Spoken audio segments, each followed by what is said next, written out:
is Alex Mercer. I'm the reason for all of this. They call me a killer, a monster, a terrorist. I'm all of these things.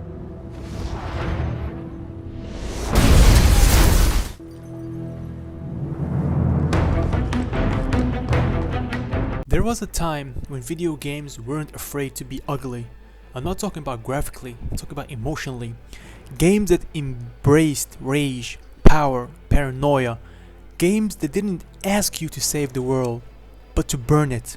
In 2009, Radical Entertainment, the same studio behind Hulk Ultimate Destruction game, which is crazy when I found out about it when I did my research, dropped something brutal, something raw, something that didn't care about being nice or clean. And that something, ladies and gentlemen, was Prototype. This was a studio that understood what it meant to make you feel powerful. They weren't trying to build a morally complex open world experience where your choices mattered. They wanted to hand you godlike abilities and let you tear through Manhattan like a virus-fueled nightmare. Radical had been known for making chaotic, over-the-top action feel good. With Prototype, they took that formula and went darker. They layered it in conspiracy, body horror, military cover-ups, and the idea that maybe the protagonist isn't a hero at all. Maybe he is the problem. Backed by Activision, when Activision used to drop like games, Oh my god, I miss those days. And dropping right into a crowded year of game releases. 29 was like, wow, when I did, oh my god. The research in 29, games that came out was like, wow. Prototype still managed to carve out a cult following. And I'm one of them. And why, you may ask? Because no one, and I mean no other gaming company, was doing what Radical was doing. Nobody else was saying, oh, you know what? Let's make the player feel like a biological weapon. Let's make the player feel like a god. Because you know why? It was risky, it was intense, and it paid off for Radical. This video, it's not just about a nostalgia trip. It's like, I don't want to say deep dive, but like, it's just me talking about Prototype and why it was so damn cool, so edgy, and why nothing since has really scratched that same itch. So, let's break it down. The reason. Someone to blame, someone I could punish. So let's begin. I will talk about the story. Like, I'm not gonna spoil everything because I want you to play it. And before I even start talking about this game is a nightmare to run on modern hardware. I literally had to put my CPU into 4 cores just for the game to play, and my the audio I need to put it like in I think studio for 48 hertz just to the audio to work. It's a nightmare to run this game, and sadly, like this the Radical Entertainment is like shut down, so there's like no fix for it or at all. You can like there's a like a cult following which provide like some fixes, but I don't think they work. Like the graphical one, it didn't work for me. So this game is a nightmare to run, but so much fun when you get it to run, trust me. So let's go, the story. Prototype doesn't open with a slow burn, which I like. It throws you face first into the fire. Like literally, you wake up as Alex Mercer, the protagonist, on a morgue in a body bag at Genentech, a shadowy biotech corporation in the heart of Manhattan. You're supposed to be dead, but instead you're alive. You're different. You don't know why, you don't know how, but your body is changing fast. You break out confused, panic, and then the bullets start flying. In seconds, you're dodging gunfire, sprinting up skyscrapers, punching tanks into rubble. The game wastes no time. This isn't a power curve, it's a power spike. You're already a weapon, you just don't know who made you or why. The moment you start the game, and when I'm writing the script, it always like comes to my mind, it's like immediately action to action to action. Like they didn't give you like, oh, this is tutorial, this is no. Scene, boom boom, go. From here, the story becomes a brutal scavenger hunt through your own past. Alex doesn't remember who he is, he doesn't trust anyone, and the only way to find the truth is to consume people, absorb their bodies, steal their memories. It's violent, it's invasive, but it works. Like, the game doesn't, like, what I like it is like, you lost your memory, you're a clean slate. So as a player, you project yourself into this, like, oh, who is this guy that I'm playing as? what's his power, who did this to him, what's happening. That's what makes this game so good to play, like from the beginning. And it remind me of like Spider-Man Web of Shadows. If anybody comments Spider-Man Web of Shadow, I will play this game and do a retrospective on it. The game are so similar, like to a degree that it's frightening. It's when you play, if you play both of them, you will realize how similar they are with the infection, with the powers, with everything. So back to the story. Piece by piece, you start uncovering the truth. You were a researcher at Genentech, you learned about the virus, you knew something terrible was coming, and in the last desperate move, you released it. You unleashed the Blacklight virus into the world. You turned Manhattan into a ticking time bomb. And then, you died. Except, you didn't. The virus took your body, replicated it, created something new, something powerful. The Alex Mercer we play as, he's not the real Alex. He's the virus in human form, haunted by the man he used to be. What follows is pure revenge. You're teared through Black Watch and Genentech, targeting anyone who had a hand in creating the virus or turning you into what you are. Along the way, you discover Elizabeth Green, the original host of the virus, locked up for decades. Now free and spreading a version of the infection even you can't control. She's not human, not even close. She's the virus unleashed. As the infection spreads, the city starts falling apart. Districts collapse into chaos. The skyline warps with hive growth. The people you're trying to quote-unquote save fear you more than the monsters, and honestly, they should. You're not just a man, you're a walking extinction event. Eventually, the military plans to nuke Manhattan, erase the entire city to stop the virus, but Mercer, still clinging to the last scraps of his identity, decided to stop it. Not to save the people, not to be the hero, but because someone has to survive this. And maybe he's the only one who can. And the final fight is like the Supreme Hunter, which this plot twist, I see it like coming since the beginning of the game. Come on, they really tried to make it like, oh my god, you didn't see it, but come on, I saw that coming like miles ago. The virus finals form, raging, evolving, trying to destroy what you've become. And after a brutal final showdown, let me tell you, it is brutal. Because when you're fighting with him, and I don't want to talk about it, but I will show the fight. It's crazy. I died so many times because not only you are attacking him, but the military too. And the military don't give a fuck if you're with them or no. They keep shooting you, shooting him, and if he's like, I don't know, he's healing, he's using the move, I'm not gonna spoil it now, you have to watch the entire video to see. They literally just turn on you and shoot you, and when you try to heal, he was like, nah homie, Hulk smash. Like the final showdown was brutal, bro. And like the only way to beat him, I didn't use any of my other abilities, I used one. I will talk about it when I use the video. Anyway, Mercer barely makes it out. He throws the bomb into the ocean, saving what's left of the city, and then the story ends quietly. No speech, no medals, no happy endings. Just Mercer standing in the rubble, alone, watching the city rot from the inside. He doesn't say he's the hero. He just says, What have I become? Something less than human, but also something more. I knew we were connected. Victims of a common enemy, subjects of a common experiment, and I didn't know. okay, now let's talk about the man himself. Let's talk about Alex Mercer, one of the coldest, most terrifying protagonists to ever headline a game.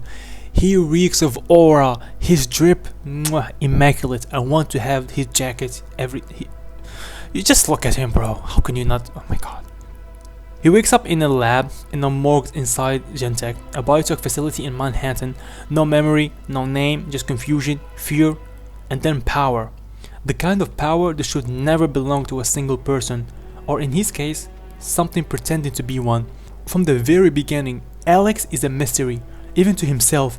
The first thing he learns, people are trying to kill him, so he runs. But not like a normal person. He sprints faster than cars, he leaps over buildings, he smashes through anything in his path, and that's when you realize he's not human anymore. Alex's story is a revenge arc fueled by rage and unanswered questions. He wants to know who did this to him, why he's being hunted, and what the hell is happening in New York. But as he uncovers the truth, it gets darker, way darker.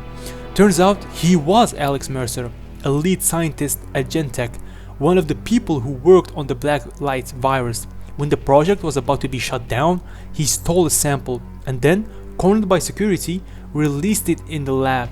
That virus didn't just infect him, it recreated him.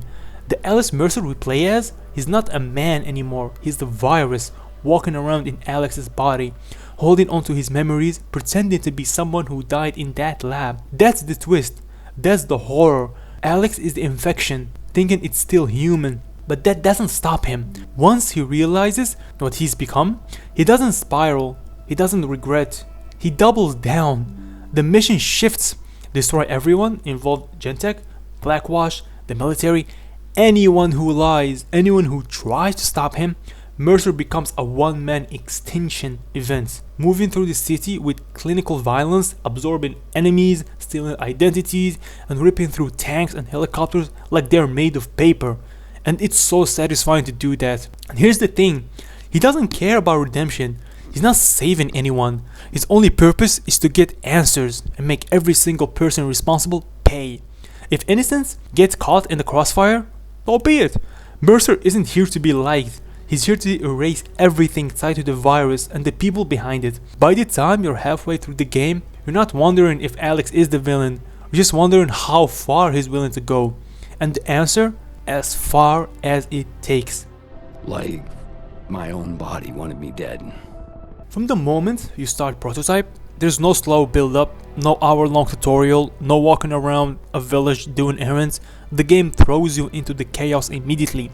Military everywhere, explosions, helicopters chasing you, tanks rolling through streets, and you're sprinting up a building like it's a flat ground and throwing cars like they're dodgeballs. Prototype doesn't warm up, it punches you in the face and dares you to keep up. And the way Alex Mercer moves through the city, that's what really sets this game apart. Traversal in Prototype is pure, unfiltered momentum. It's not just about getting from point A to point B, it's about how violently you get there. You're not parkouring, you're dominating. The environment, printing up vertical walls, launching yourself off skyscrapers, gliding through the skyline like a predator scanning for its next kill. It feels less like running and more like hunting. Every step Mercer takes cracks pavement. He can sprint through traffic, send cars flying, shoulder check enemies into walls at 80 miles per hour. He doesn't avoid obstacles, he destroys them. And the best part? It never slows down. Literally, you can upgrade your speed, your sprint speed, you can upgrade your jump. And one thing that I like, and I will show the video right now, I sprint and I put the shield and I just watch this video, bro. And the best part, it never slows down. There's no stamina bar, no cooldowns. The game wants you to keep moving, keep smashing, keep going faster. It's a city-sized playground, and you're the apex predator loose in it. New York City in Prototype is massive, loud, and full of life at first. And you know what, I kinda like, for 2009, I was kinda impressed. Like, there are so many NPCs. Yeah, they are like copy-paste, like so many NPCs, and the way they react to you is just amazing for 2009 game. Civilians walk the street, traffic jams up, intersection, people gather in parks, but when you show up, that illusion of normalcy shatters. Run through a crowd at high speed and people freak out. Toss a taxi cab into a building and you will hear screams as civilians scatter. You feel like a threat because you are one. The AI reactions aren't perfect, by all means, but they are visceral. NPCs will point, panic, even turn violent if you start going off. And when you escalate too far, the military doesn't just send in a few cops, they deploy Blackwatch. These aren't regular soldiers, they're full-on anti-biohazard ops, and they take your existence personally. The moment you become a high-level threat, which they call Zeus, the city reacts like a living organism trying to purge a virus. Helicopters tail you across rooftops. Tanks track your movement. Strike teams land on buildings with orders to neutralize you. You're not just fighting enemies, you're fighting an entire city trying to contain you. And it's so satisfying to run. I hate the strike teams, but like if you have like another disguise, you can do it. There's also another enemy type, which like I think the brute. They are literally a living walking detectors. If they come close to you, even if you're hidden, they will literally just go, oh fuck, and then start to punch, and they block everything you do. So you literally have to play smart, and I like it. And what I like, the military here, the way they talk to each other, it's like real. I don't know how they managed to do that, but it felt like a real military, not like if you play GTA or any other game. I think even Call of Duty didn't do it like this game did. The way they talk to each other, the way they interact, the way they run, the way everything. And I like the NPCs too, because when the infection spread, you can see the infectees actually attack the normal people. And the normal people, you can see them run, you can see them scatter, panic, fall down, try to protect themselves. This level of detail, this level of attention in a 2009 game is honestly mind-boggling. And yet, despite all that pressure, the traversal makes you feel uncontainable. You're always one leap, one glide, one mid-air dash away from flipping the script. Prototype made movements feel aggressive, satisfying, addictive. You didn't just explore Manhattan, you tore through it, leaving a trail of chaos in your wake. It wasn't about freedom, it was about domination. No. They're all dead. All dead. Now let's talk about the elephant in the room, the weapons. In most games, weapons are something you pick up. In Prototype, you are the weapon. Alex Mercer doesn't need guns, even though you can pick them up. He doesn't need gear. His body is the arsenal. Every limb, every bone, every inch of his DNA has been twisted into something built for destruction. And the game gives you full control of that biological chaos. So let's talk about them in short. We have the claws. They're fast, bloody, ruthless, and I didn't use them very much, not gonna lie. They are the first thing that you unlock. They're the claws. The moment you unlock them, everything changes. Suddenly you're leaping into crowds and turning bodies into red mist. Like, I love that you can cut people into half. I find it decent. These things are fast, savage, and completely out of control in the best way. You can charge up a slash and carve through tanks, humans, infected. It doesn't matter who's who, everything dies. They're your go-to when you want speed, brutality in one tight, bloody package. And I think like the only one move that actually is useful, when there's like a lot of enemies, is like when you charge up your heavy attack and you put it on the ground, and just spikes come out. It's so good to destroy anything that comes in your way. Hunters, tanks, APCs, anything. Just go with the blade arm. The boss killer. Again, didn't use it much. Then there's the blade. Mercer's arm becomes a giant serrated butcher's knife the size of a motorcycle. Okay.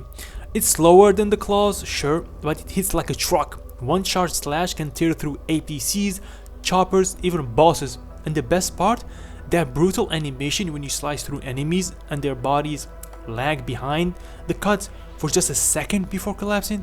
It's not just strong, it's cinematic. Let's go with the heavy, of course, the hammer fist, pure blunt trauma. Need to smash something into the earth? Sure thing. That's what the hammer fists are for. And the game actually keeps telling you that, oh, if you want to do like deal heavy damage, stuff like this, you have to use hammer fists. And that was a fucking lie. These are for the moments when subtlety is dead. They turn Mercer's arm into concrete wrecking balls.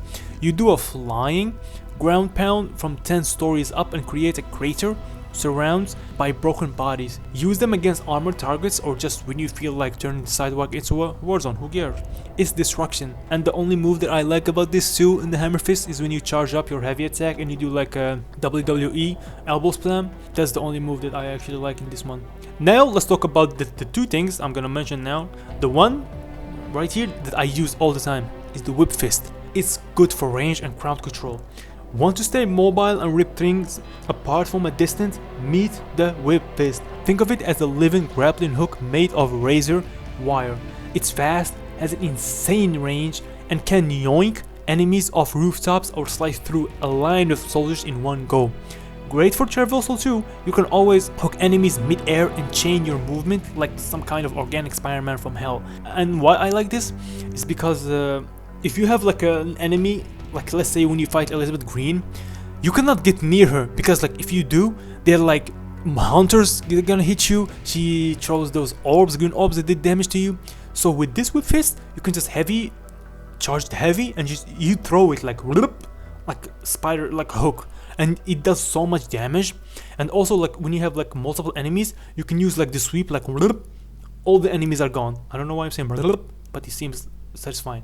This one I used a lot. And also in helicopters, if the strike team are like chasing you, you can also charge your heavy and you can just throw it at them. It doesn't matter where you are, it reaches them and it does damage. That's what I like about this one. And now let's talk about muscle mass.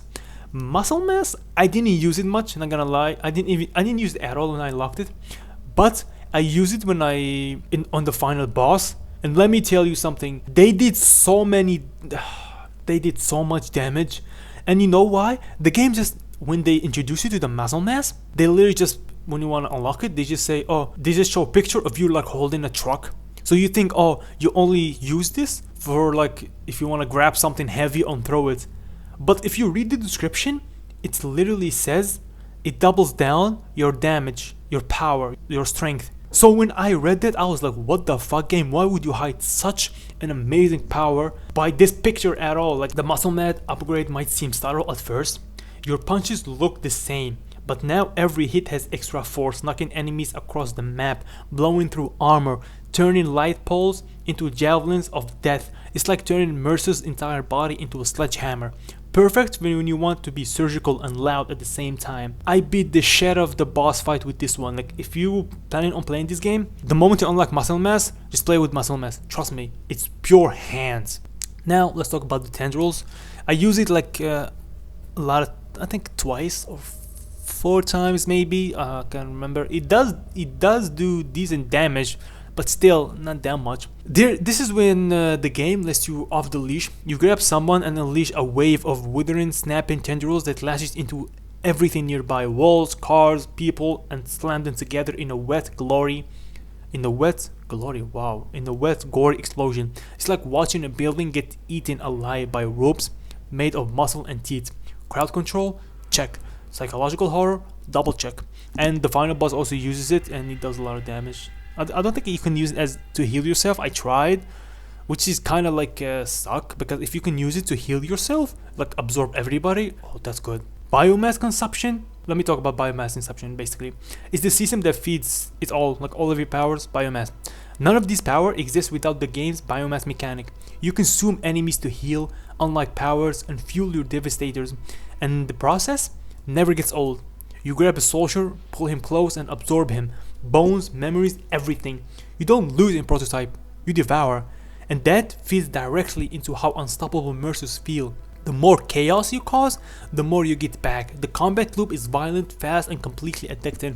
And you know what's amazing?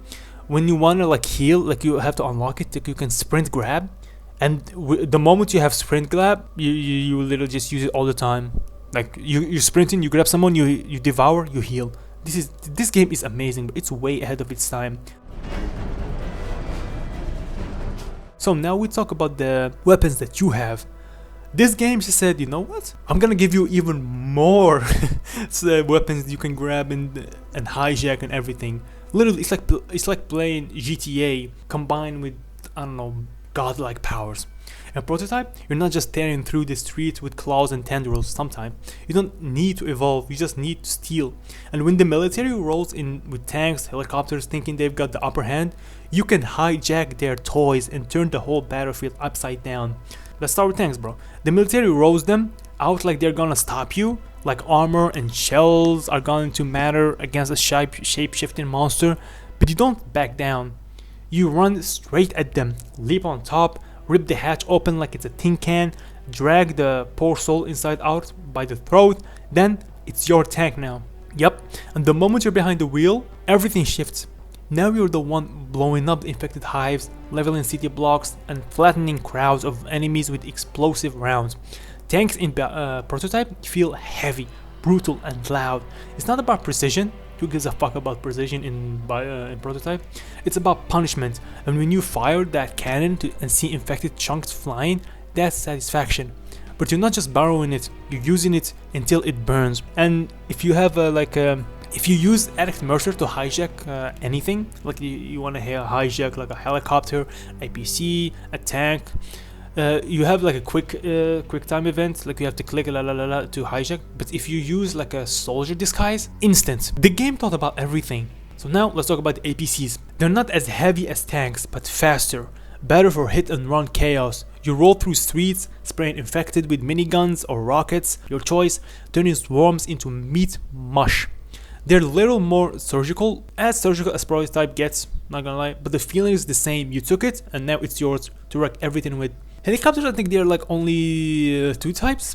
The one for the strike team and the normal ones. Like outside the mission barriers, when you have to, like helicopters have infinite ammo, but like that's only in the mission area. But like outside, they have like not limited, which doesn't matter because you can hijack a helicopter mid-air, bro. That's amazing. When we get to the real fun, nothing in prototype feels more power shifting than hijacking a military chopper mid-fight. You can leap off a skyscraper, latch onto the cockpit mid-air, smash the windshield, rip the pilot out and yeet him into traffic like yesterday's trash. Then you slide in and in seconds you're raining missiles down on the city. It's not elegant, it's not clean, it's just pure dominance. You've got rockets, chain guns, guided missiles, and the best part, you can use the same lock-on targeting system the military uses against you. Blow up infected bosses from a distance, wipe out hives without ever touching the ground, or better, launch an airstrike, jump out mid-missile, land on the next chopper, then repeat. It's vertical chaos and the game never pulls the camera back. You're always in it, controlling the destruction, switching between powers and stalling tech like it's second nature.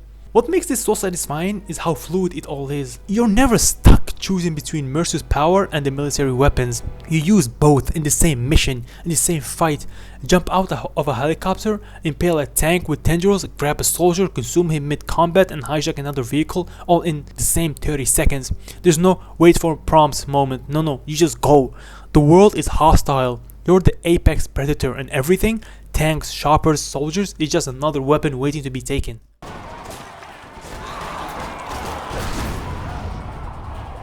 If Prototype is a power fantasy, then the Blacklight virus is the nightmare crawling just beneath it. It's not just the reason Alex Mercer exists, it's the engine of destruction that fuels the entire game. At first, the infection feel distant. You will spot a few quarantine zones, maybe a sick civilian limping down an alley, coughing up blood, but it escalates fast. This isn't a slow outbreak, it's a biological blitz. Merciless and unstoppable. One moment you're in a clean, populated neighborhood, and hours later, that same area is a war zone, torn apart by mutants, covered in pulsing flesh and black biomass. Streets crack open, buildings get swallowed by living tissue, the sky turns grey, then red, then black, and the infected? They're not just walking corpses, they're monsters. The virus mutates people into hunters, fast, brutal beasts with claws and no fear. There's infected civilians who sprint at you screaming, spitting blood, trying to tear your throat out. You will see others wandering in packs, twitching, growling, fully lost in the virus. And worst of all, they used to be regular people. Civilians react to the infected with pure terror. You will see them run the moment someone starts coughing, begging for help, only to get tackled and dragged into alleyways. Sometimes they fight back, like I said. Sometimes they get swarmed. Sometimes you will see someone trip in the chaos and just accept what's about to happen. The game doesn't sugarcoat the horror, it puts it right in your face. And then there's the military, the Black Watch. Their job isn't to save people, it's to contain. You will see them execute infected civilians in the street, no hesitation. Anyone suspected of infection, shot on sight. Flamethrowers, machine guns, airstrikes, it doesn't matter if you're crying for help or running for your life. If you're a threat, they will erase you. Sometimes you'll roll up on a quarantine zone and watch an entire truckload of people get gunned down before they even say a word. Other times, you will see a Black Watch losing control, getting overrun, screaming for backup, helicopters going down in flames. They act like they have it under control, but deep down, they know the city is slipping through their fingers. And it's not just the people changing, the city itself is mutating. Neighborhoods rot, buildings get overtaken by viral growth, massive infected hives start popping up, with withering towers of red tendrils that spits out hunters like hives, release bees. You can hear them breathing, pounding, screeching. It feels alive and hungry. As the story progresses, you don't just see the infection spread, you feel it. Every mission pushes the city closer to collapse. The skyline gets darker, the streets emptier. By the final act, Manhattan isn't a city anymore. It's a battlefield between monsters, machine, and Mercer. And you're right in the middle of it.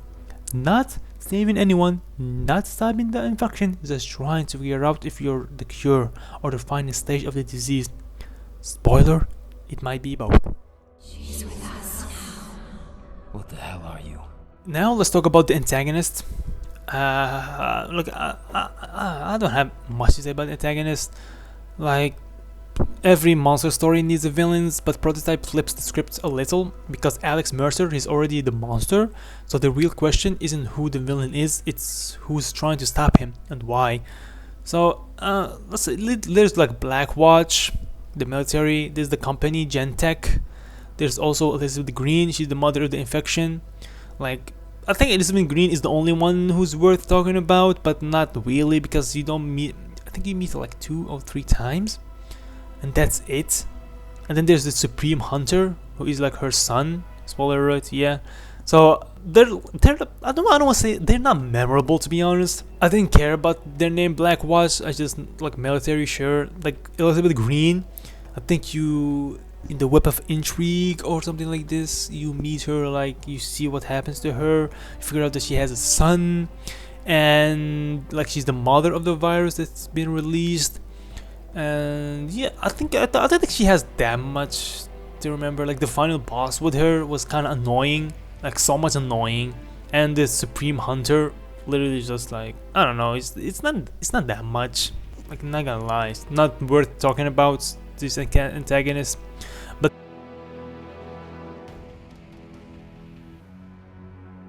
now let's talk about it. Like, we cannot hide it anymore. It's Prototype versus Infamous. We have to talk about it. Like, Prototype just wipes the floor with Infamous. I'm sorry. Look, Infamous was fine. It had its moments. Cole had cool lightning powers. The comic book storytelling was slick. The moral choice system was neat for its time. But if you put Prototype and Infamous side by side, it's not even close. Prototype is faster, bloodier, angrier. You're not climbing buildings, you're obliterating them. You're not gently hovering over rooftops, you're slicing the helicopters in half mid-air. Infamous wanted you to feel like a relentless hero. Prototype wanted you to feel like a biological god with nothing left to lose. Traversal in Infamous is kinda meh, I'm not gonna lie. It's like politely jogging through a city.